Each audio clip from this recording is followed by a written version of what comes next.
Artists are known for jumping into a project with both feet. They follow the muse and they go with the flow. They spontaneously respond to inspiration, and the only thing that matters is the here and now. These are great qualities to have, especially when you're in the learning phase or the concept development phase of your art. But for a professional artist, there are a number of things that you can determine before you make the art.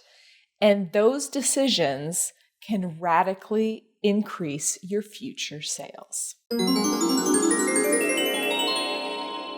Welcome to the Josie Show, where it's artist-to-artist chat about making good art and selling your art. I'm here to help you sort through those gnarly issues around finding your voice, finding your customers, and finding your sales, because I believe that artists should get paid. If you are a professional artist or someone who's aspiring to be professional, planning is an important part of the process. You used to be like a butterfly landing on any bright flower. Now you are a beaver, and the beavers know just which trees to chew, and their planning and building capacity is bar none.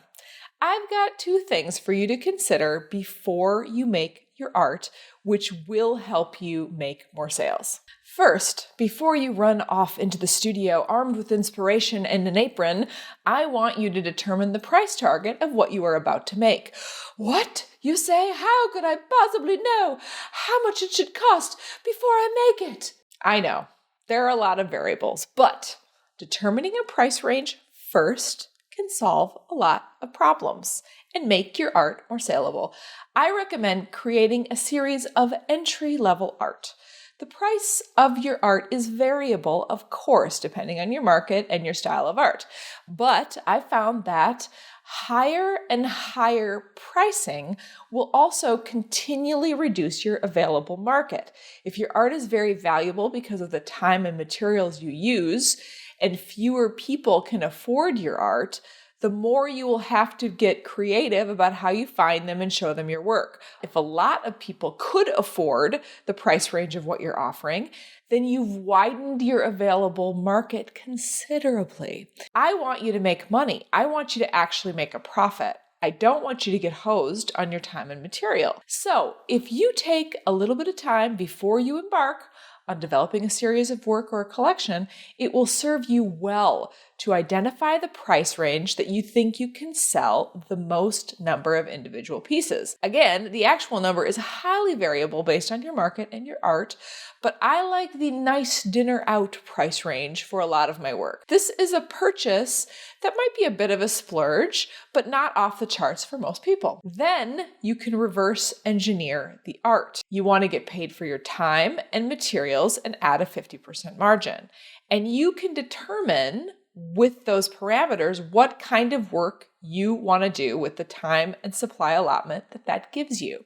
I know, it's sexy. BT Dubs, I have a super helpful download all about pricing your art. It's 100% free and covers many of the considerations that you will need when you are pricing your art.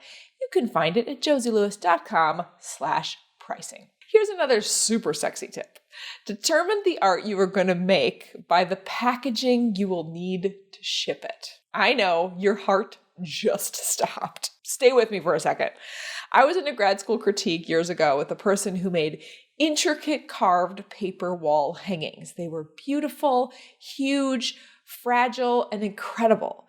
In the critique, she happened to wonder out loud how she would get the art to a gallery or to a collector in the future, which I thought was an extremely relevant question. But the prof running the critique was almost insulted that she should be concerned about such pedestrian elements. Let's just think about the vision, not the practicality. I get it. I am so glad she made those epic pieces in grad school. But if she ever wanted to make a living or connect with a gallery or a collector, she was going to have to solve the issues of transport. If the work was likely to disintegrate when she took it off the wall or packaged it to ship, she wasn't going to make it as a professional artist. That's an extreme case. But I've gotten myself into a pickle selling large or fragile works and running into all sorts of issues and aggravations trying to ship them. I'm embarrassed to tell you this right now. I'm really pulling back the curtain on my art biz, but I have selected the size and the nature of art I was going to make based on an overstock in my storage closet of a certain size of corrugate boxes. I know, I told you, super sexy. Essentially, what I am recommending is that you begin with the end in mind.